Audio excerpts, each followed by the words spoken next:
from Original Nick Show, and I am again joined by the lovely cast of Noah, Benny, and Andy. Hey, Salutations. hello. this is Benny from my life. Yeah. Put out your Twitter handle, my guy. Give us a Twitter. Yeah. Yeah. What is your Twitter handle? I actually do have a Twitter handle. Yeah, I follow you. I follow you.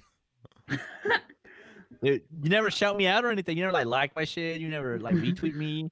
I have Drop two, it in the description. I I like have- your stuff, man. I have Yeah, two Noah's the only one Twitters, that so I supports have me. two Twitters. If you reply, I like your stuff.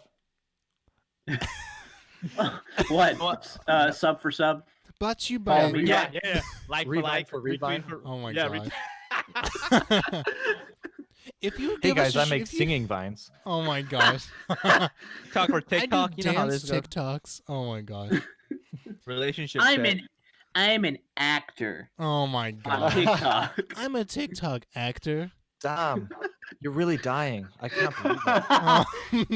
They're sending me to the war. I'm gonna be a soldier now. Here's your favorite flower. My love, like- I will come back to you when this war is over. Mm. Oh, please never leave me, my love. Oh my gosh, can we please make TikTok great again? No. Oh, negative Ghost Again. Rider. Oh, What do you my mean? gosh. I think you're gonna have to make it great for a first Oh time. my gosh, that's Doesn't true. the Chinese government use TikTok to spy on you or whatever? I don't know. Probably. Actually, that That's makes it more category. interesting. Now let's That- get on just to TikTok. know Yeah, that now let's some- get a Lorecast Just TikTok know going. that some Chinese guy is looking Control at me the through my Chinese phone. government. They're watching everyone dance. They're like, "This is what Americans are doing." Oh my gosh. Oh my. And they're like, be on TikTok like podcast chick. Oh my gosh. But for That real. brings us gracefully into our subject. today. Yeah. Thanks for watching, everyone. We had a successful podcast. We're talking about the Mandalorian today, as you can tell by the thumbnail or the whatever. it is. That was an anticlimactic introduction. I don't know how to explain Mandalorian, it. Whatever. We did. There was a Wednesday episode that I did with Devin from Beetle Milk. It's not edited yet, so I can't upload it quite yet. How'd that go? So it went fine. It went fine. We talked about his upcoming projects like we did last time, and yeah, stay tuned at the end for I don't know a shout out if you want. A preview. I'll So definitely listen to that. oh my gosh, so I just Stay tuned to the end for our advertising break. oh my gosh, so I just finished The Mandalorian. My girlfriend and I sat and watched the whole thing, not in one go. We did it in 3 sit downs. So it's still fresh on my mind because I just finished the last 2 tonight. I was gonna do it yesterday, but then I did it today. So did it today, and it's fresh on my mind. It's a good story. Where has Disney been hiding this Star Wars for the past 4 years? On Disney Plus. On Yeah, Disney apparently. Plus. Less, yeah, Disney Pay Plus. $7.99 a month and you'll find out. Oh my gosh. Yeah, for now until they Right. upload This it. episode's sponsored by Disney. Oh my gosh, please Disney, own us, Disney. Buy up this podcast. Pull a Maker Whoa. Studios. Oh my gosh. Yeah, Maker Studios. Okay. Blast from the past. Oh my gosh, I wish. so who wants to start off? Let's give our initial thoughts upon, the series as a whole. Cuz we're not going to break it down. So if you want like a part 1 or part 2, you're not going to get it. It's going to be this is it. This is it. Part 1 through infinity, yeah. Yeah, this isn't Local 58 where they keep making it. We're done for season 1, so. Part one Yeah. of one. Yes, part 1 Part of 1. one of one. So who wants to go first? Tell me what you liked, what you didn't like, and how it affects your view on the Star Wars universe. I guess I don't know. First. Is that cool? Can I go first? Yeah, you go first. Go first. Go. I mean, like, if you guys wanted to go first, I don't care. No, just go. We could actually draw sticks or toss a coin. Oh to see, who gets, everybody, pull up your what's the name of that website where you can the D&D website. What's it called, Andy? Oh my gosh. Just go. Go. Shout out to the website. Since I'm being coerced to going. Oh No, my I gosh. was really looking forward into it. It just looked like a great series, and the guy who composed the music won an Oscar for something else. So Mm-hmm, I was looking mm-hmm, forward to the music. And then when I watched it, I automatically you get the feel of a space western, which mm-hmm, I really, mm-hmm. really, really like because I recently got into old western movies. Oh yeah. Andy and I have watched some, and I really enjoy them. So that's the feel I was getting, and I really liked it. And um, I thought it was gonna be less. It's more of an anthology for the most part, and I wasn't expecting Yeah. that. Mm-hmm. But for the most part, I liked it. Um, and there was a couple episodes that were kind of but there were some episodes that were great, and I really liked. Mm-hmm. What else? Let me Mm-hmm. hold up, let me think. There was something else I was gonna say. One thing that really came out of left field for me, and because pretty much everything that is Star Wars, except for the Mandalorian, contributes to the lore Mm-hmm. of Star Wars in some way or fashion. Yeah, Like obviously all the movies, Rogue One, Solo to a smaller extent, yeah, the Clone Wars, like it all contributes to the meta narrative that is Star Wars, except the Mandalorian. And I was yeah, expecting that, like I was ready for it, and I mean it does to some extent because you get to see like the yeah. last bit remnant of the Empire. But Mm-hmm. other than that, they don't really contribute to like the Yeah, lore of it. yeah, Uh-huh. And I was kind of expecting it, but then it didn't happen like I was expecting it to happen. But then at the end of it, I was okay with it. I was yeah, like, you know what? yeah. It did it. I think it It hooked accomplished in right at the what it last sought to do. second there. Yeah. So that was I enjoyed it a lot. Like I'm ready for Mm-hmm. season two. Yeah, Like that for was sure. Yeah. And If you yeah, gave it a number rating, what would you give it out of 10? um if all the episodes were like the last three episodes, which was my favorite episodes, I would probably give it like a 8, maybe even a 9. But because some episodes, like particularly episode, I think it was like episode 3, I didn't really like 4 or 5. There were some that were iffy. I'd probably give it a solid 7 out of 10. That's what I mm-hmm, would say. mm-hmm. Absolutely, absolutely. Yeah. Okay. Cool.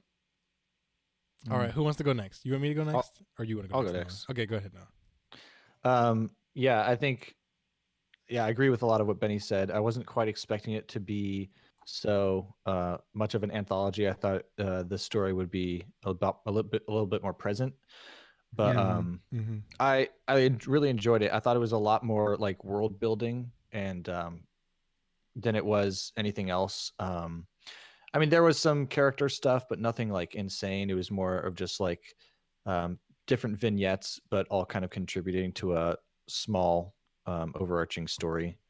Um, I really like the character they set up for the Mandalorian. I think he's an interesting guy, and I want to see him on more adventures. Even though he's like a little bland, and he doesn't like not bland, but he doesn't do a whole like Mm-hmm. you can't resonate with him super well, but Yeah. on some level you can. Like it's interesting how they did that. But I agree. I do like the whole space western feel.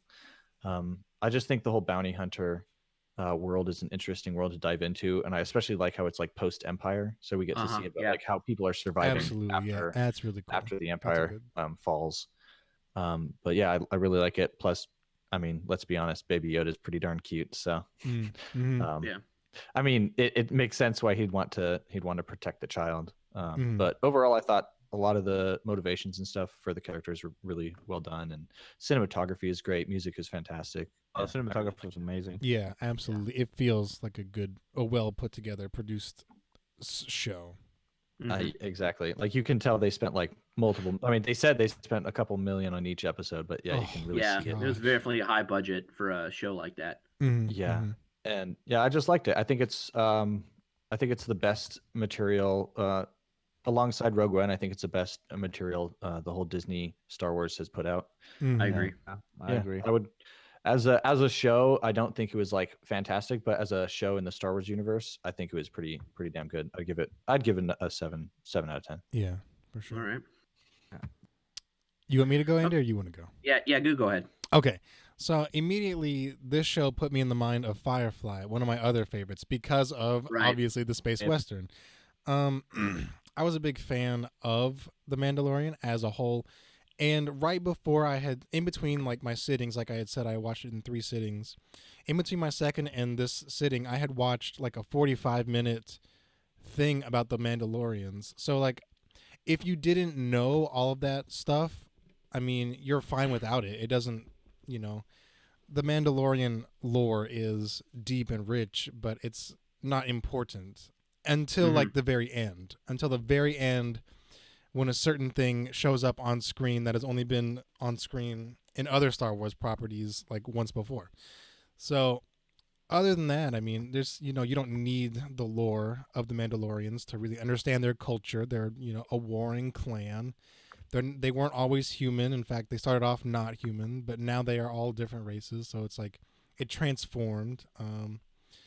So it's good, and it doesn't build the world yet. I don't think. I think in season 2 it might tie in a little bit closer. I would hope so anyway, or not hope so. I don't know. It's pretty good on its own.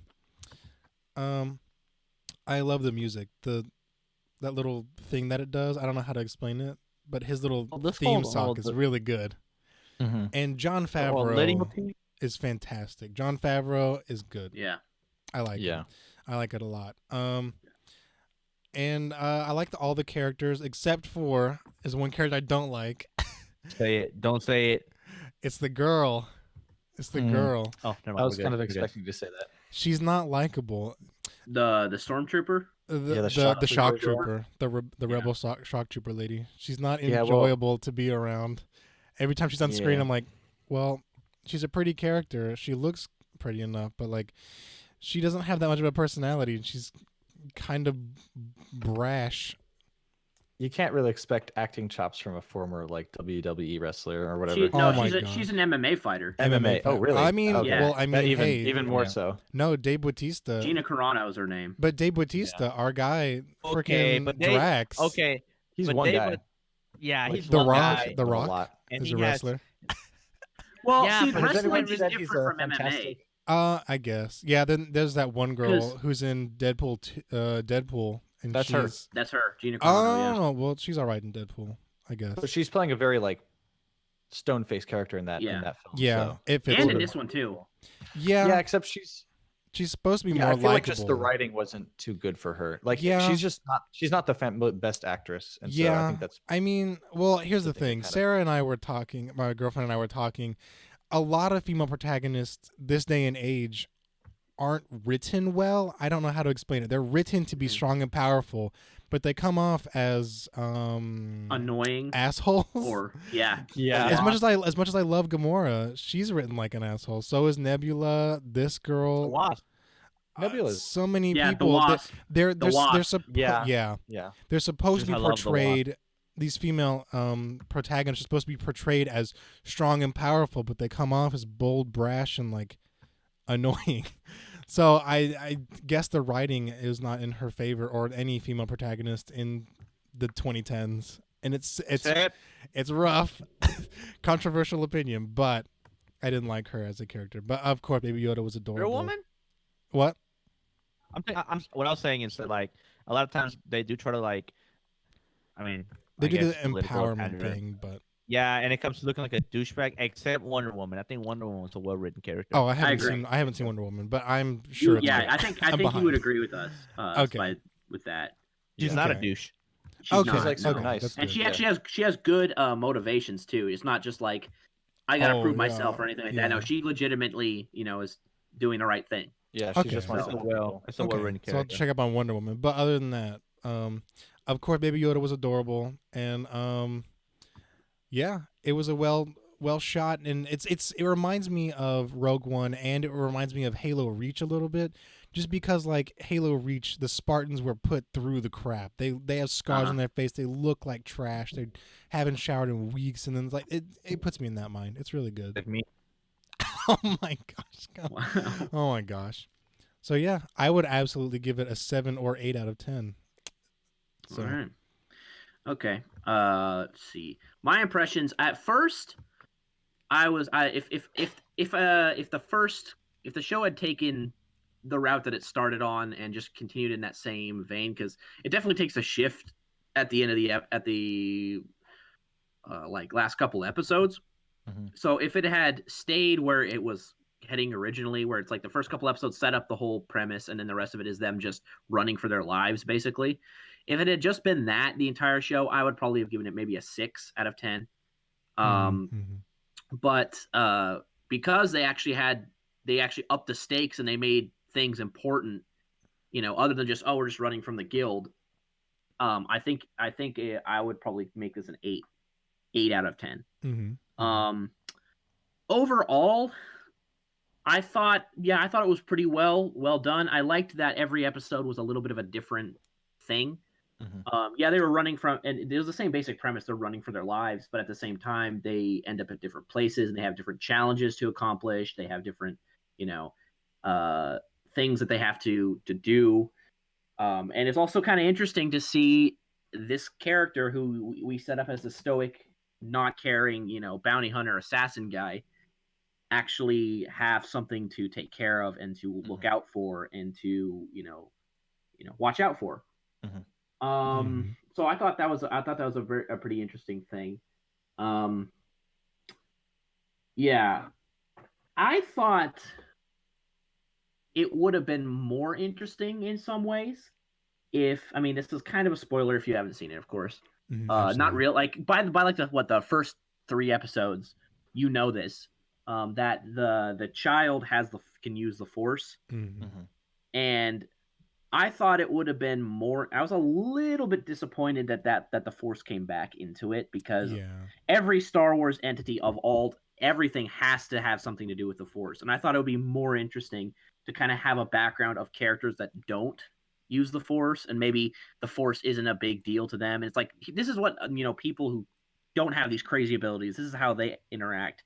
So I was a little bit disappointed, but they didn't overuse it. It wasn't, it wasn't like a major thing in the thing. It was, it helped him out in a couple situations, but it wasn't reliable enough to be a weapon that he could use all the time.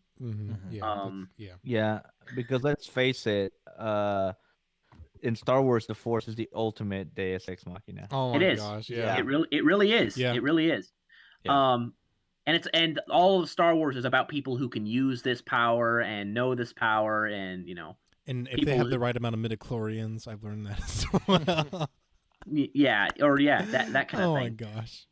So it would have been a little bit, I think, cooler to see him actually have to, because some of the ways they solve the problems are by kind of Deus Ex Machina's powers that the kid has. But not all. But it doesn't come. It's not. He's at an understandable level where it's not like a Rey, where it's like, well, why wouldn't you be using this power all the time? Why doesn't she use Mind Trick all the time? Because she's so good at it. That kind of thing. So I liked that. To your point about the character Kara, whatever her name was. Yeah. I liked the concept of her character.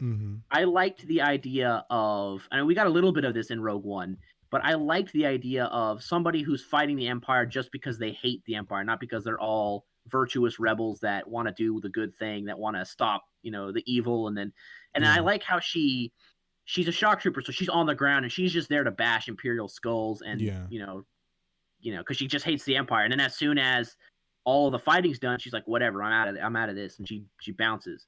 So I thought the concept of her character was really cool. I agree with you in some ways about how her character is a bit, I don't know, like definitely at first is one of those characters that kind of like, okay, this feels like a one arc, like a one episode type character, and then you don't come back. Yeah. But by the end of it, I think she starts to warm up on her a little bit, because she's fighting for a little bit more than just, I'm just trying to survive, just like the rest of them are.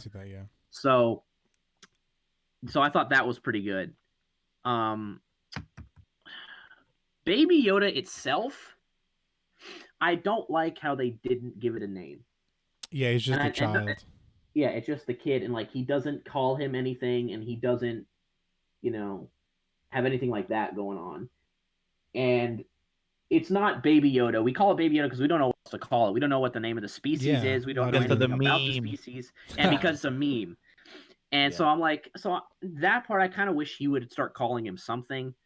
And if we would have made up a name for it, yeah. So that we can call it something other than just Baby Yoda, because that Baby Yoda or the child. But no one calls it the child. I kind of think I kind of like the idea that he doesn't name him, because I mean, he doesn't go by a name. A lot of the Mandalorians don't actually go by names. They're just called Yeah. Mandalorians. And like That's true. Mando. he was shocked when at the end that the one individual actually knew his name. So I think Yeah. it's actually, in my opinion, I Gustavo think it's from okay Breaking that. Bad. Oh, Yeah, Yeah, that's I what I guess. call That's Andy. free. It's freaking And Gustavo. it kind of makes it Yeah. like similar. It kind of makes them similar in a way where they're both like not nameless, but you know, Yeah. Yeah, Yeah. they have a name, but it's not. They don't And go it- by it, and it doesn't Yeah, it kind of- tie them to them. You know.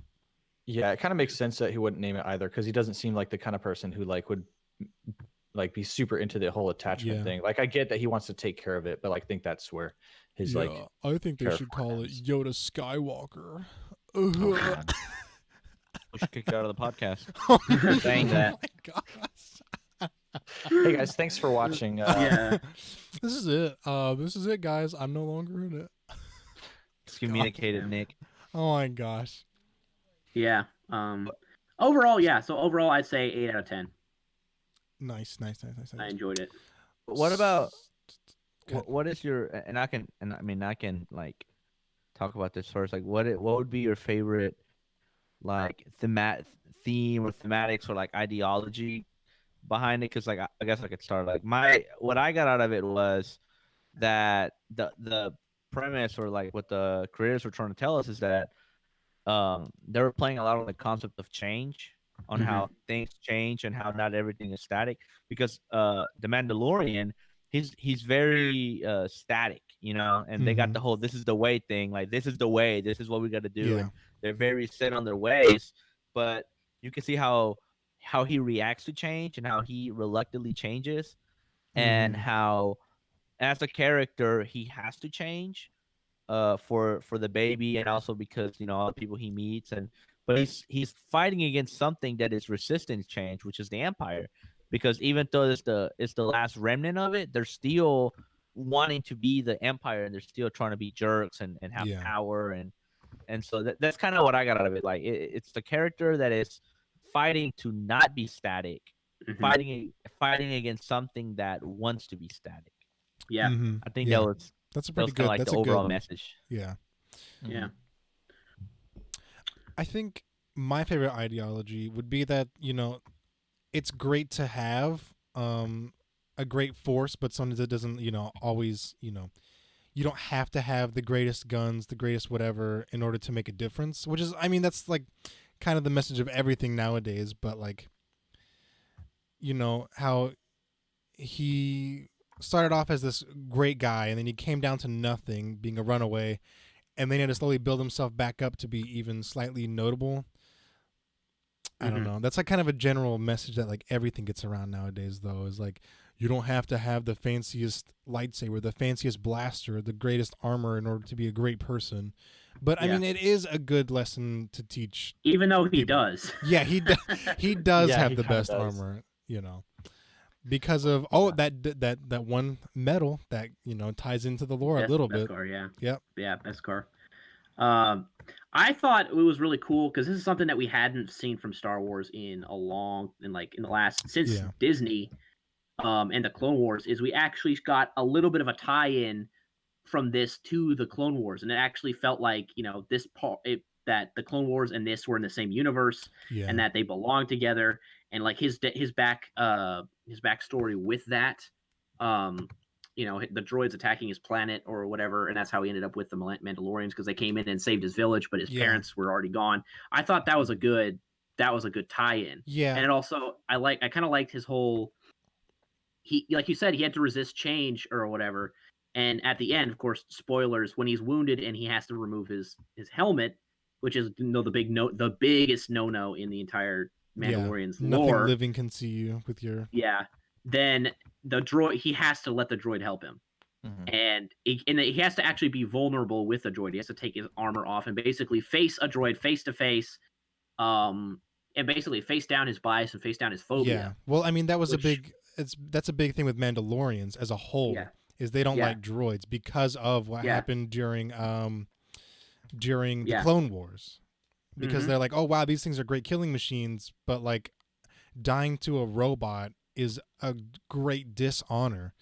Yep. So like, so that he had to be vulnerable to a robot, to a droid was like, It was pretty deep. Yeah, I thought it was a pretty good. That was a pretty good moment. And another thing that another message is that the show basically teaches you that yes, like you have to change, but it also teaches you kind of like other people relationships make you a better person Yeah. as a whole, Yeah. because it used to be where he was the Mandalorian and he needed to survive, so he was a bounty hunter, and he wasn't even really tight with the rest of the Mandalorians. It seemed like it wasn't until he met Baby Yoda that now he had to like protect him, and then eventually he met Quinn and that chick, and he even found himself aligning himself again with people who he used to know, that like with Bill Burr's crew. Yeah. He Yeah, didn't want yeah. to do it, but he felt like he Mhm. had to kind of provide for Baby Yoda. Mm-hmm. Yeah. Mm-hmm. I just I like think the whole. Oh, sorry.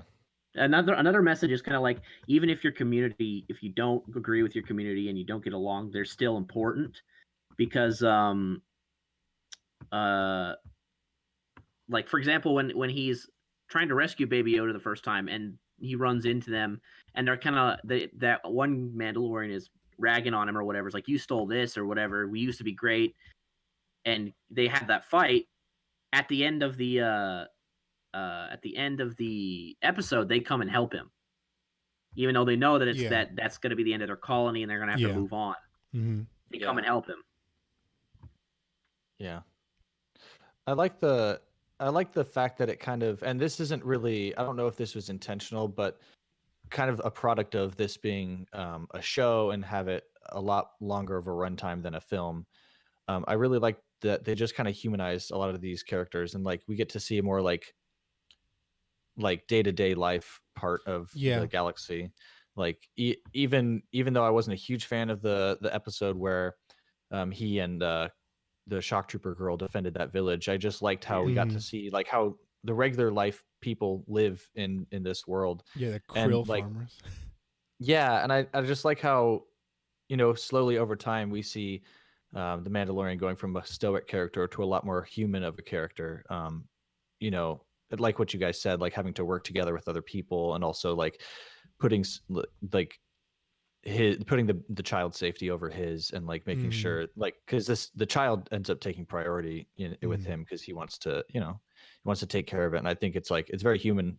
It's very it resonates because we can see that. And a lot of times when it's just a bunch of guys whipping around lightsabers and like using the force, we can't necessarily relate. We can relate to some of the motivations and stuff, but like it's a bunch of wizards dancing Mm-hmm. around, tapping Yeah. each other with light swords. And I don't know, I think that the fact that it's slower paced, and like you see someone go from stoic to more kind of relating to people in a more Yeah. Mm. Yeah. human Something way. It's that just yeah. something that the show did that very, very well is um so like you said, like that you don't see his face any other time, but him, like, just seeing him act, even though you don't see his face, like I guess what I'm trying to say is like the show does a very good job at putting you like kind of to making you feel like he's feeling, Mhm. because Yeah. there's an episode where I believe it's the one with Bill Burr, episode 6 or chapter 6, whatever you want to call it, where you don't see the baby for Mm-hmm. most of it until Mhm. the very end, and then when you see the baby, you're like, oh my gosh, like you worry for the baby, and then like Yeah. there's one episode where like somebody hits the baby and drops him, and you're like, you're legitimately concerned for the baby. Yeah. So it Oh does my a really great gosh. job When at yeah. making you feel like the Mandalorian, because now you're the one concerned for this puppet, Yeah, I Mhm. know, bro. Whenever the two scout troopers were like hitting him on the head, I was like, "Oh my gosh, quit! I will kill you both right now." I was laughing at that Oh, point, were to you? be Oh, honest. that's Yeah. mean. I was That's like, King yeah, hit him Faded. again, because oh my King gosh. Faded. I Yeah. knew that was what it was supposed to make you feel, Yeah. It's supposed to make and you be like, "Don't touch that little baby." you're supposed to be like, Sorry oh, for no, suspending my disbelief, no, Andy. and it's supposed to, and it's supposed to make you feel that, and it's supposed to make you feel like, oh, these troopers are the worst. But at the same time, I would have liked.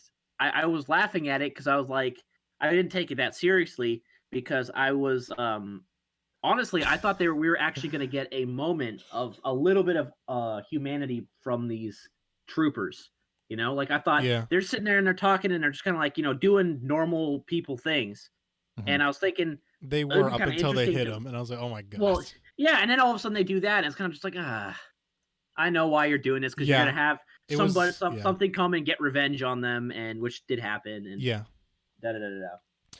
So we've been jumping all around the place. Let's start off from the very beginning, right? Let's go in order for a little bit because we're Mhm. halfway through this podcast, and let's just we can summarize it in like one little go. So like in the first episode, we get like a feel of the world. Everything's gross and dirty, and we have this inciting incident where the Mandalorian is hired to go get a package, and this package is a little baby. Obviously, little baby Yoda is the whole thing. Then he comes back, gets the reward, and then he goes back to the Werner Herzog and tries to shoot him up, and then he takes the baby back.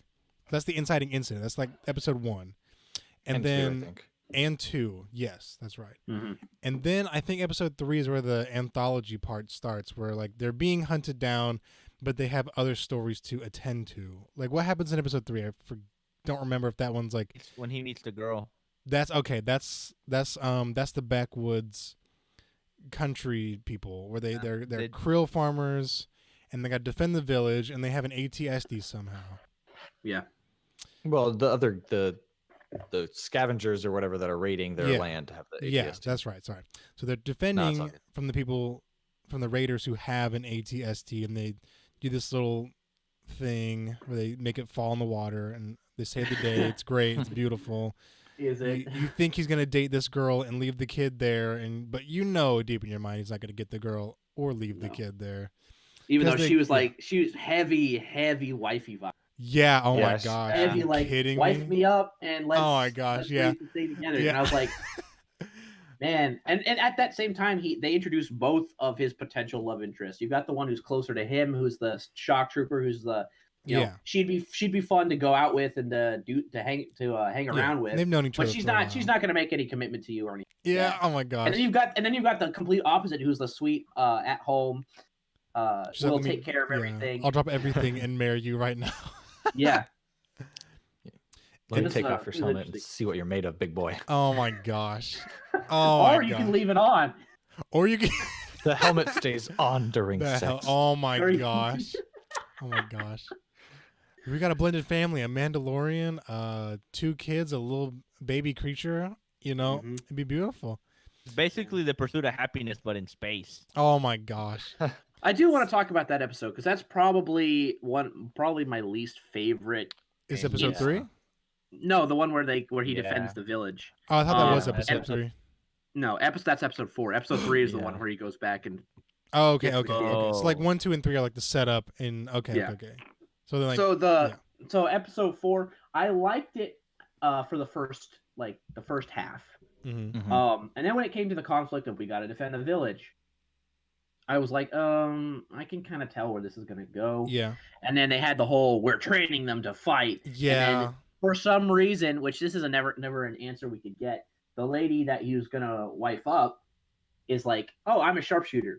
yeah. And you're like, yeah. okay, maybe that'll be something interesting later. Now we never get an answer to that. Yeah. But then the thing that really I was laughing at the final assault scene where they lure all the raiders in there after killing like a half a dozen of them by themselves in the camp with bombs, which I'm sitting here thinking, just you've got the bombs and you've got the advantage. Just go put the bombs in the ATST and blow it up right now.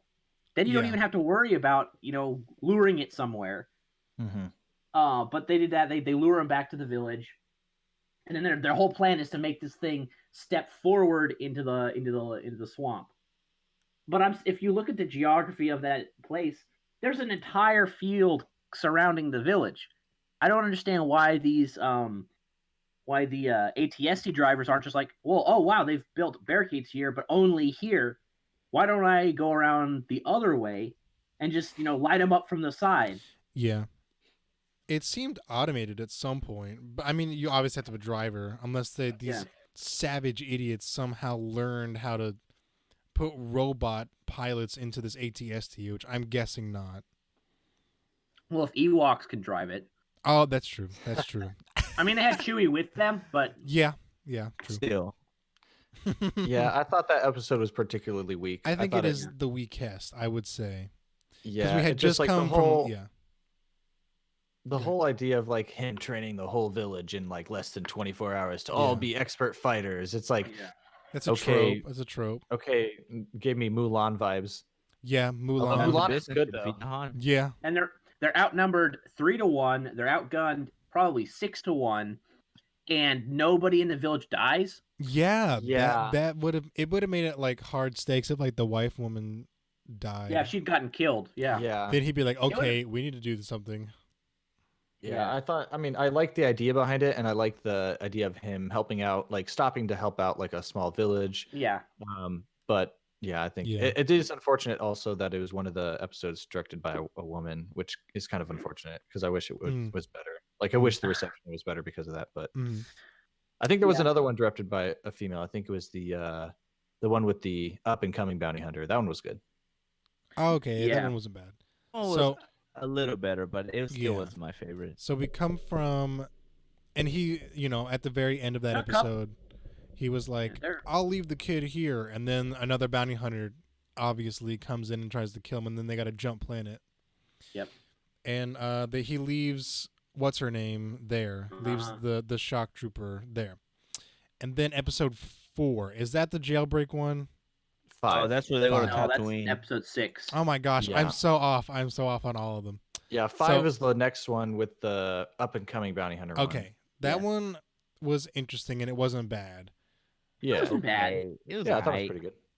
I Who- think yeah. this is kind of an issue, a little bit of an issue I have with this overall is and it makes sense the way they set it up that he's wanted by the guild, so of course a lot of people would be coming after him. But even the ones that aren't hired by the guild and aren't looking for him want to kill him regardless. So you've got for example, this one, his whole plan is to get into the guild, right? This kid, this Han Solo type kid, like they put him in the same booth and I everything. know and, that cheesed me off. I was like, "How And, dare you say where he's sat?" and I was like, I didn't care about that, but I was like, yeah. I was, I thought that particular episode was a little bit heavy-handed with the fan service. But the episode itself went away from, he showed up there at Tatooine. You know where he is. You know who's been there before, and then it goes away from that, which I did like. Mhm. But I didn't really like how at the end the kid, you knew the kid was probably going to betray him or something, but the kid's like, the girl, the sniper lady says to him, I can help you take this guy down, and you'll get more than what I'm worth, and da da da. I mean, you've got her. This is your ticket into the guild. Just stick on the same course, and then double cross the Mandalorian later. yeah. Let him come back with what Yeah. he's coming back with. Don't try to steal, especially don't kill her and leave her and then run away, because when he comes back, he knows you've betrayed him. So it was a really stupid move of the kid to act when he did at that moment. And that's kind of a little bit of what a lot of the enemies up until the very end, a lot of the enemies and fights are stupid like that. You've got the raiders in the village that don't know how to fight people with sticks and don't know how to move an ATST to where it's not going to fall in a swamp. Mm. You've got all the stormtroopers who, of course, are just, they're just fodder all the time. Mm. You've got all of those people at the beginning, or you've got all the bounty hunters that are coming after him when he escapes from the Yeah. the town, and they just get absolutely shreked They're by supposed to be and these great bounty hunters. yeah. So I get it that the Mandalorians are supposed to be a step up above, and some of it made sense, like especially when he was having that fight in one of the earlier episodes with the IG unit, and they were Yeah. outgunned and they were pinned down and they were about ready to, they were on the ropes. Yeah, I that was like that was a that. good one. So Yeah. so I like to see the thing that I liked to see about the Mandalorian wasn't that, oh, he's cool with all this armor and he's got all this stuff going on, is his resourcefulness, is him. Yeah. Uh huh. When he's outgunned or when his equipment won't help him, he's got to think creatively, and he does that. Um, And I think Also- they attempted to do that with the Raider episode, like by like having him like train all the other people, but it just didn't play Yeah. out. it didn't work. And then they try in way. the next one It's just too. like- In the next Oops, sorry. episode. No, it's okay. I was gonna say that they tried in the next episode too, where he's it's on that rebel prison ship. Right. Oh, That that was was- my third episode. That was a lot better in my opinion Yeah. because it really Yeah. showed his resourcefulness. Yeah. But yeah, it's just like when I agree when he's fighting all these people that it just makes him look way too OP. Like it's just Yeah. it's not as satisfying when he shoots them and they're Yeah. dead now. He's Yeah. got the disintegrator thing, and he's like, When he they're pulls good. out the flamethrower, yeah, Yeah. that's when you know it's pretty. That's pretty. See, the good. real the real fight- ex machina. The fight. yeah. The fight. Oh my gosh. I liked that episode because the first fight when he gets into it with Mr. Satan, the Satan guy, and he uses the flamethrower on him in the face, and that's the first time he's actually successfully hit anybody with it. The He whole sucks show. with that flamethrower. And Yeah. actually Oh does. my gosh. he yeah. does. If that's the first time he does it, and it doesn't work. So he has to change things, and then he uses the doors. One thing about that I thought they Batmaned him too much because Yeah. they cut away at the last minute, so when the doors close or whatever, so implying that he's ganked them and it's over, like they're dead. And then at the end, they're just like, oh no, he just threw him in a cell Yeah. and he didn't. They're just I was floating like, no, forever. no. Yeah, I thought he totally would- slaughtered him. Yeah. Why he shouldn't have saved him. Yeah. I mean, There's in the- no reason for him to do it. Yeah.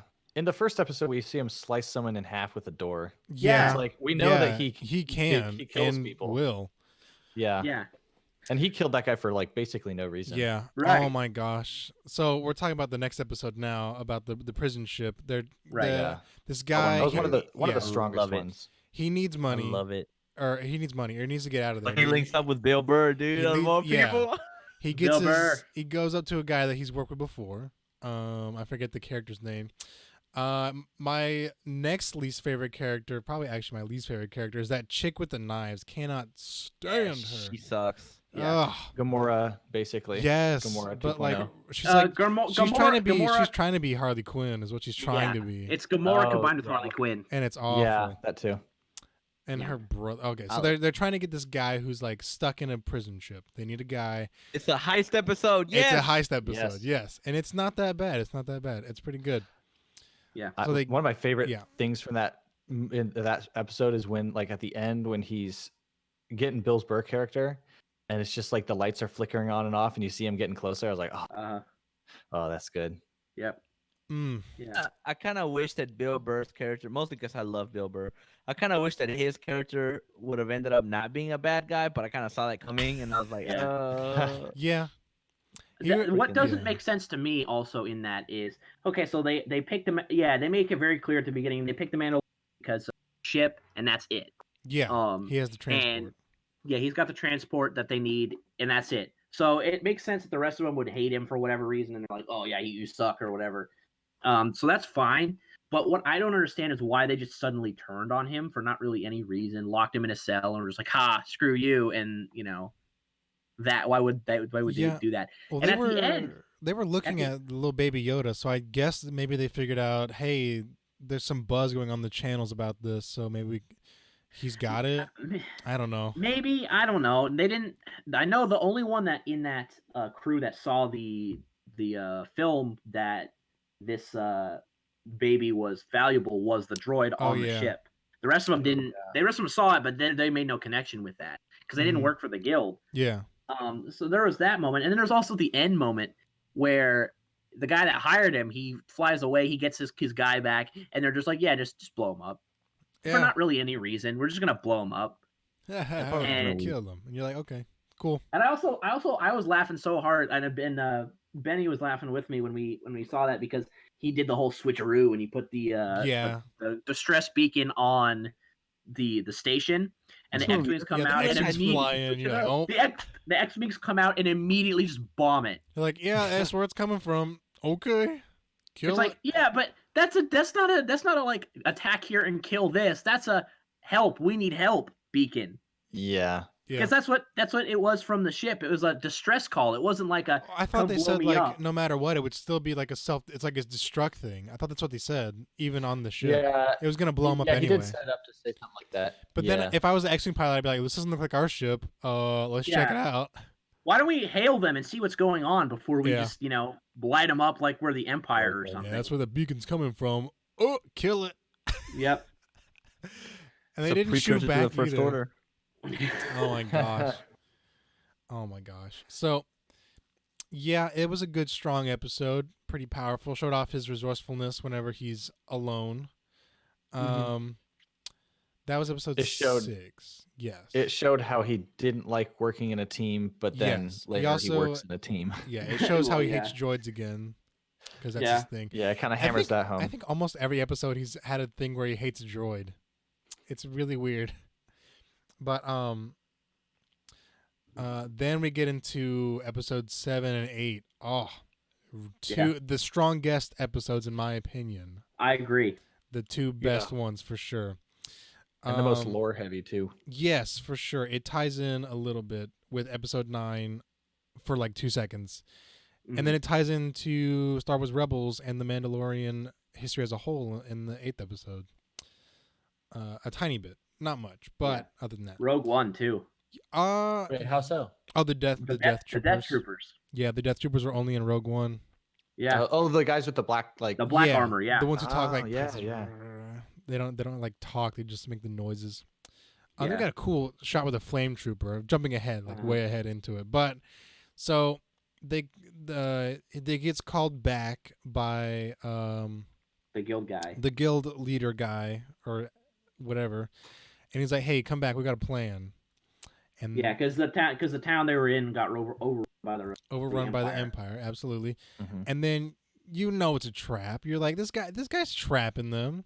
And they touch down. They brought, he's like, it was just gonna be them two, but then he goes and gets Guido and Shock Trooper lady. And so they touch down. And there's the guy, and then two thugs.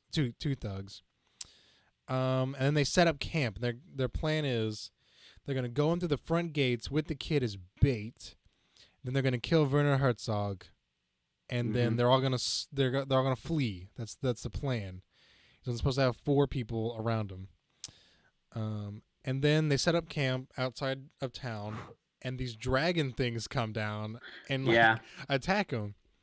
And this is where the Rings, dude. I promise. That's what the first thing I thought. I thought the Minox from episode 5. I thought they were. I thought they were at first, and I was like, "Oh, I don't think those are." They're like dragon things. I don't know what they are. They're like cool. pterodactyls almost. Yeah. They like screech like birds. Yeah. They come down and attack them, and guild guy gets like bit or scratched. And he's got poison in him, and this is where we get the tiny little touch of lore connecting. Is little baby Yoda comes over and heals him. Yeah. With the Force. Force heals him. Which, I mean, Shock Trooper lady's like, "Yo, got any med pads?" Like, no. So then Yoda comes over and does a little hand thing. And it's cute. And then it's the next day because like it just transitions to them walking to the outskirts of town, like right on the outskirts. And then Guild Guy comes around and blows his 2 thugs away. And you're like, whoa. He's like, the plan was to kill you. And you're like, yeah, we know. We're a smart audience. Yeah, because that's been everybody's plan this entire show. Is to double cross and kill the Mandalorian and get the baby. And so then he's like, well, after I was magically forced healed and the venom is out of my body, I want to save this kid now. So then he sends Guido with the baby back to the ship, and they got the little carrier empty, and they cuff the Mandalorian Chewbacca style. So they go into the guild hall, and Werner Herzog is there, and they're like, okay, sweet, we have it. And they're like, don't open it, he's sleeping. You're like, okay. One other important thing was she has her shock trooper tattoo that's supposed to be covered because otherwise they would know she's a rebel, and they'd be like, oh, okay. So they're all there. chilling out, and that's when they get. He's like, I have to take this call. Excuse me, and that's when Gustavo from Breaking Bad shows up. And Like, blows Yalmano, him, baby. yeah, and then he blows him up through the window, kills Werner Herzog. Yeah, 'Cause and at I the- like how, yeah. I loved that too. Is at the very end is where it's the first time they've run into an enemy that's as competent as they are. Yeah, Because like they show up, yeah. because they show up and he immediately pins them down. He's got his troopers there, and they're just light the place up, and they're like, "There's no way out." Yeah, and he steps out, and that was the first episode out of all of them where I literally sat out of my chair and I was like, "Whoa!" Like, yeah, this what's gonna definitely happen? took a And then this that's when definitely took a different turn, because up until that I was like, yeah, this, it's kind of a sit back and enjoy it, but not really, think about it or get invested in it really. Yeah. But this one was like, oh, here we go, it's on. Yeah, And for sure. I really liked it. I really liked that for sure. I also liked how I know not everyone thinks the same way, but when the guild leader guy kills his two men, it's like obvious that it wasn't just like him like seeing the baby do what he did, but it's like also that it kind of drives the point home that a lot of people in this world are just like out for themselves, and like he's obviously out for himself, and he knew that if they were to kill the Mandalorian and stuff, then he could possibly be in trouble. And there was whatnot. I think this is where the whole thematic of change comes from, because Carl Weathers' character, I can't pronounce his name for the life of me, Apollo Creed. Yeah. he changed because Yeah. he ended up, because he was in cahoots with the Empire, and he ended up killing his two thugs, and he had skin in the game, and he threw all that away for seemingly, we're led to believe, the greater good, essentially. Yeah, I mean, I guess he saw the good. Goal. Yeah. So he changed, and the only that I can think of, like, all the bad guys in that show don't change at all. Yeah. Like the Empire doesn't change. Bill Burnden don't change. Yeah, all the good guys did change. Kind of That's really interesting. So then, Baby Yoda. Oh Baby Yoda yeah, doesn't Baby change. Yoda. He's the baby. He's just the catalyst for everything that happens. So that's episode 7. Is that very interesting cliffhanger where you're like, what's gonna happen? Oh yeah, and then Queel dies at the end. That was sad. Oh yeah. R.I.P. Yeah, rip in peace. He didn't change either. That's another person who yeah. didn't change. Well, I mean, he had changed in the past though. He had already been changed. Yeah, he was kind of like a Him and Shock Trooper Girl had been changed in the past. Like Shock Trooper Girl, she kind of changed. God, I would not say her actual. I don't know name. what her character name is. I'll have to look it up. Yeah, but she changed because she was kind of like the Mandalorian, where like, oh, she was just hanging out, doing her own thing. Yeah, she was kind of out for herself. Until the Mandalorian came, and then even after that, when he came back and met, linked up with her for the second time, she was at a bar running rackets. So I would say that she changed. Yeah, that's true. What's her? Okay, what's her name is Cara Dune. Cara. Yeah. Cara. And then Carl Weathers' character is Grief Karga. And the Werner Herzog guy is just named the client. That's Werner Herzog. Very heavy Nazi vibes from all of that. Oh yeah, absolutely. Do you have the child? Yeah, dude, for sure, man. Excuse me. Yeah, dude. Now give me my best car, dude. I'm gonna make this to like sick vaping rig, dude. The whole like idea that they were gonna experiment on him, and there was like a scientist guy with like big goggles or whatever. Yes. Like, Oh, that was a little bit out of Star Wars. For the thing is that there was a little bit of a different thing with that though too, because at first you think, oh yeah, they're definitely gonna do something terrible to this thing, and that's exactly what the Mandalorian does. And so when he goes in and he busts down the door and he breaks through, the thing that the Imperial scientist does is he doesn't like do what the typical Imperial thing would be, is flee for his life or try to fight back, or he says, no, please. He thought he's here to kill the child. And he's like, no, please don't kill him. It's just a child. Yeah. And the guy's like, well, what did you do to him? And he said, I saved his life. But we never figure out what the guy was doing or what the purpose of it was, why Gideon wants the kid. Which of course that leads into that's definitely probably going to be answered in the next season. Or a prequel season eventually. It's not like it's not like crazy to believe that it's probably because they knew that he had some sort of force Yeah, ability connected. Yeah. it's it's definitely probably something with that, but it's the specifics as far as like what did the scientist do and what did he mean by I saved his life? That's what I want Right. to know. Yeah. Yeah, I forgot about that line. Yeah. I want to know. I mean, Mhm. they were probably going to kill him if I had to guess. They were going to harvest him somehow. The Do way like an that autopsy. the way that the scientist was acting, That's it true. didn't sound like he wanted. Like he's obviously trying to save him, but I don't think it was just to. I think he genuinely cared about Yeah. whatever was going on. Yeah. I Yeah. think that Plus, I the don't think they would. scientist, Sorry. Go ahead. I think the scientist was kind of being coerced into doing experimenting with Maybe, Baby yeah. Yoda. Yeah. Maybe. Yeah, I don't That's think kind they of the would have vibe that killed I'm it getting. either, because like it was such a high profile That's bounty. true. Maybe they wanted to Like, like study him cuz like yeah, there's obviously, and like I'm guessing they're probably gonna try to use him as a weapon in the Yeah, future. because yeah. the scientist guy wanted him alive. Because remember when the client said, "I want him dead or alive," and when he said dead, the scientist Yeah, started he's like that's tripping. He was like, "No, no, not. no, He's no." like Yeah. that's not part of the that was not part of the original Oh yeah. mandate or whatever. Yep. Maybe they were gonna kill him. I Well, don't they know. had different, because remember the IG unit had a different. He said he could bring it in dead. Yeah. Yeah. He was gonna kill it. So there's obviously conflicting information with the Yeah. the different bounties that were given out, Yeah. Yeah. That's true. Oh man. which is weird though, because then it means that I guess they didn't really care if he was alive or not. I I think the original intent was to have him alive, but then it was alive or dead. But even then, I don't know.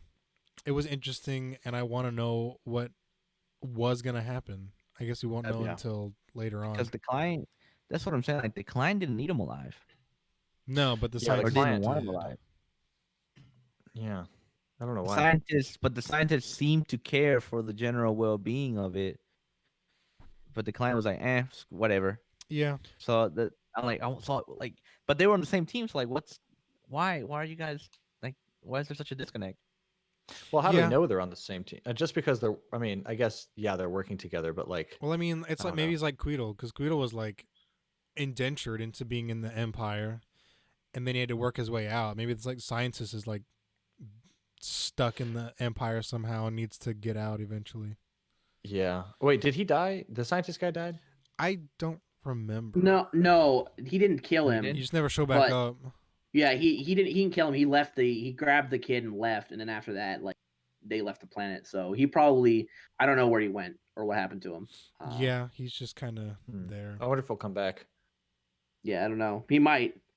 Yeah. All I know is I just thought I know this is going to be a really weird thing to point out, but like both him and the up and coming Han Solo-esque bounty hunter character, they both had really like modern day beards, and that kind of pisses me off in movies and stuff. Like when it's like it just seems out of Yeah, place. he's got, It just like, seems these, like they like, got some like nice poofy 25-year-old hair. actor. Yeah. Yeah. They Yeah. had like Hollister hair, and you're like, okay, cool. Yeah, it just doesn't. It kind of looks out of place, but that's just a production, like a Maybe. production Yeah. Yeah. thing. I don't know. But then, so let's see. We're on the last episode now, right? Well, good. We're Mhm. we're at 58 minutes, so we'll go a little bit over. But this is where everything comes to a head. This is where, we already lost Queedle, but like everyone starts, not falling off, but like we lose IG in this one, and because he had been reprogrammed, but like I'm getting ahead of myself. So their initial, it cuts. Hold on, what am I trying to say? It picks up right up where it left off, where the Death Troopers are outside, and they all the stormtroopers are there, and they set up this machine gun. I forget what it's called, a web something, Mm-hmm. and they're gonna get gunned down if they don't deliver the child and come outside.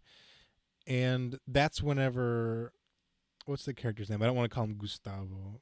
Moff Gideon. Gideon. So Moff Gideon wants this child more than anything, and we don't know why, because we just don't. So that's when he starts popping off their names, and that's when you're like, oh, okay. And then they're like, whoa, Moff Gideon was like executed for war crimes, and then he's like, no, he knows my name, and he's the only one who does, because he was on security duty.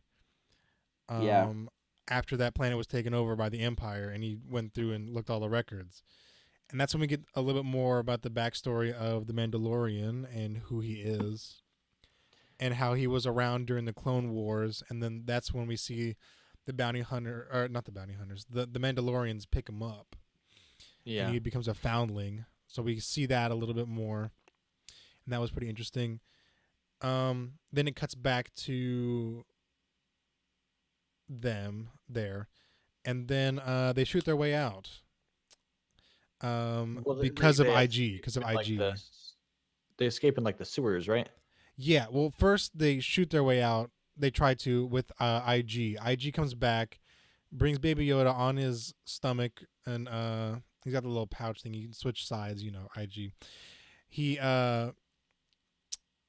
that's whenever we get the scene where he hits him, and they're like, "Oh, okay," but IG had been reprogrammed to be a nanny bot, and then viciously and savagely killed the 2 scout troopers. Yeah. Yeah. I was like, "Oh my gosh!" She grabs the face mask and like breaks his bike with it. It was That ridiculous. was super savage. It was good. It felt satisfying, honestly.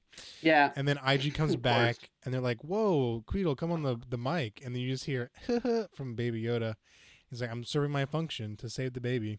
So he comes in, guns blazing. It's a really cool scene, I think. He's got these akimbo blasters on abreast a speeder bike with a baby, and he just comes in mowing down everyone, and then distraction, and then they shoot their way out, and then Gideon gets upset and starts killing everyone. So it's like these beautiful shots. He's like one-shotting everything. And then they retreat back into the bar. That's when the flame trooper comes out and does this cool little slow motion thing. He burns their way out. Then IG starts cutting out the grate to go to the sewers to get the Mandalorian hideout. And as they're about to get fried, Baby Yoda steps out and his cute little hands contains the fire and blasts it back. And you're like, whoa, do the magic thing again, kid. Why doesn't he do that all the time? But he's, a baby and gets, sleepy after that. They escape down, and then you see all the Mandalorian armor. And that's when we catch up with the armorer, who's a really cool character, I think. She just looks super badass. She's cool looking. With Very her, Skyrim. yeah, it's the fur and the horns on her. Yeah. It was so cool looking, I think. My favorite armor. Yeah. And she's like, this is what happens when we come out of hiding. We knew the risk. And you're like, wow, these Mandalorians are just savage. You're like, gosh. And that's when he gets his signet and a jetpack. Oh, wait, I missed the big part. When they're getting all flamed out, they take the baby and go into the sewers, but IG stays with the Mandalorian who had been shot in the back of the head, who's not dead, but he's bleeding out. And you're like, oh, he's going to die. That's when he has to take off his helmet and change and be vulnerable in front of a droid who's not alive. So he's like, this is the way. No living thing can see me. He's like, I'm So not technically, alive. I didn't violate the code. Yeah. And so that's when he heals him with the back to spray. And that's when they go down to the sewers and they meet. That's when they see all the dead armor of all the Mandalorians who came out of hiding and got killed. And then we see the armorer. And she's like, well, this is what happens. He gets your signet and a jetpack.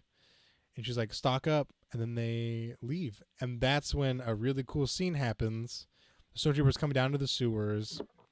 And then there's the armorer sitting down on her knees. And she has like her pliers in one hand and a hammer in the other in the X formation. And they're like, hey, Mando, where'd they go? And they tap her on the helmet.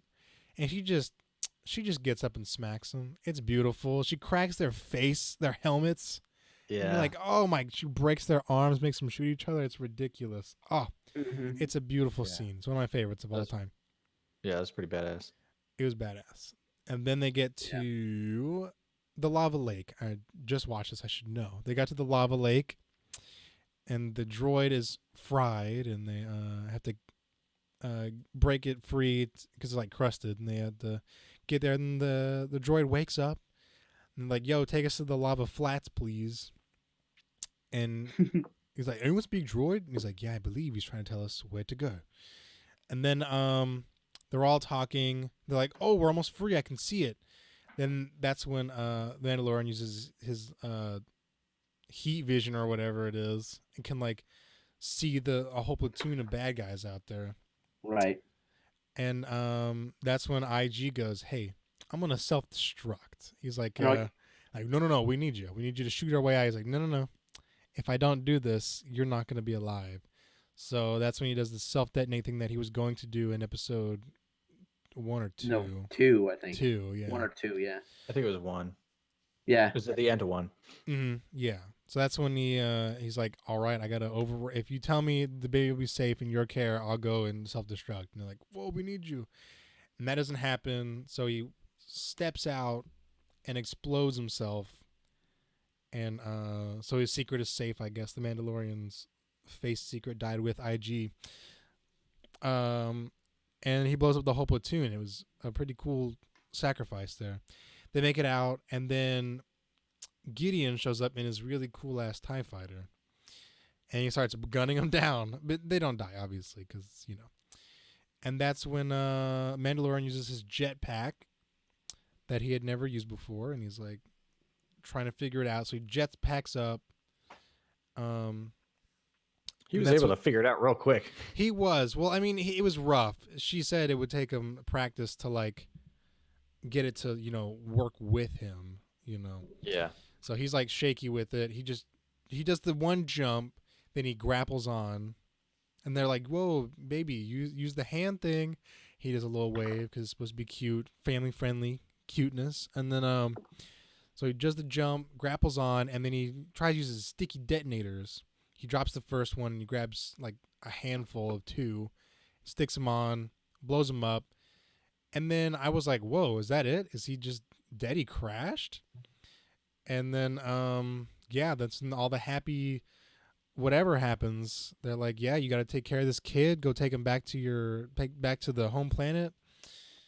And, yeah, then after all the happy sappy stuff happens, like, you can be part of the guild again. And she's like, I'll go somewhere else. And he's like, no, you come here and be my enforcer. And she's like, okay, I'll do that. And that's when the Darksaber comes out. That's where the second point where they tie in some of the lore is the Darksaber, which is a Mandalorian thing. It was in Star Wars Rebels. It was, or was it Clone Wars? It was one of those two. The Darksaber was a saber given to and created by the only Mandalorian Jedi, whose name I forget. So it's an actual lightsaber that was a Mandalorian Jedi Masters. And I think that's really cool. When I was like watching it with my girlfriend, I was like, it's a Darksaber. It's a Darksaber. Did you know that they were going to put the Darksaber in beforehand? Really? Oh my gosh. Interesting. No, I'm saying, did you know? Like, before did you watched I the know? episode? No, I didn't. I just saw like the thing, and then I saw the black blade come out. I was like, oh my gosh, how did he get this? I want to know. Because it had been stolen before in either Rebels or Clone Wars. I forget which one. By the Mandalorians. It had been taken by the Mandalorian at the High Mandalorian in one of them. He was a bad guy, and then he gets taken out, and then a new Mandalorian leader comes out. This is all before this, I think. I think it's Clone Wars, if I remember right. It is Clone Wars, yeah. Clone Wars, okay, good. So somehow Gideon got in possession of it. Yes. Yeah. Even though he's not a Mandalorian. No. There was a great purge that happened in the Mandalorian lore, which maybe we could talk about on another day, because that's a deep, rich history right there. Is there a possibility that he could be a Mandalorian? Maybe an ex-Mandalorian. No. Maybe I like don't an think X so. one. No. I'm looking. I actually looked it up on Wikipedia. As they go over the original guy who had it, it went through all these different people, and ultimately the guy named Vizsla who had it, during the Clone Wars, was killed by Darth Maul. And then Darth Maul took it. Yeah, that's right. And he took it, and that he fought Sidious with it when Sidious showed up. Let's see, where else did it go? He had it all the way up until okay, it doesn't really say like how it ended up, but during the Age of the Empire, the Mandalorian expert and rebel Sabrine Wren retrieved it from the Night Sister lair on Dathomir. So I guess that's where he left it. Yeah. And then I think that, and then that's what that ties into Rebels, because then she undergoes training with the Darksaber under the tutelage of Kanan Jarrus. They take a message, they take it around, blah blah blah blah blah. Yeah. She gives it to somebody else, and then there's not really any particular. There's no story from there as far as how Gideon got it. Interesting. But I want to know but now. he has it. Yeah, He has it now. yeah. As to my knowledge, that's the only Darksaber there is. So he's not a Mandalorian and he's not a Jedi. Got it. Yeah. Yeah. So that'll be interesting to tell how they got it, or they could just episode 7 and that's a story for another time, and you're like, okay, and you never get it. I don't think so. So that Darksaber is the only one in existence. From what I know, Yeah. yes. You can get one of the skins back from a game that's not canon anymore, from Force Unleashed. yeah. You can In peace. unlock them, but I mean it's But not canon. but this takes like the actual shape of a blade. So yeah, actually it looks like like a metal blade katana. with It looks like a katana. Yeah. It's really cool. I think it's Yeah, really it is pretty cool. There's a It bunch looks of like different lightsabers. like the absence of light Yeah. Yeah, I don't instead know of how to like a explain it. lightsaber. Yeah. But Huh. yeah, that was a good guy's weapon for a long time. Then it was when the Coruscant was taken over by an attack from the Mandalorians, they took it back. Yep. So It's pretty cool. so that is the basic lore of the Mandalorian that we've discussed tonight. It was a very good show in our opinions. We've all rated it high enough, 7s and 8s. Mm-hmm. Leave us a comment down below what you thought. Ooh. Because we have a pretty active community. Well, when it comes to certain episodes, we get a lot of a lot of feedback and fan theories. We should go back and see all the fan theories and talk about those. That'd be interesting. That'd be Yeah. So absolutely. This is not the last one in January, is it? I don't think so. We have one more, right? I believe so. One more in January, and that's when Noah came up with an idea to, what was it? Something about Star Wars as a whole, right? I was just saying it might be fun to come up with a pitch for Oh, there we go. a That's it. potential future show or Yeah, or like we used to Okay. do back in the Series of day, whenever movies. we used to talk about Spider-Man and come up with our own lore. Let's bring that back. Yeah, that'd be kind of fun. All right, I'd be down with that. we could do that. That'll be our next episode, I suppose. So we're gonna look out for that. Yeah, leave us some comments below. Check us out on YouTube, Spotify, Apple Podcasts, wherever else you get some. And yeah, we'll see you guys next Sunday.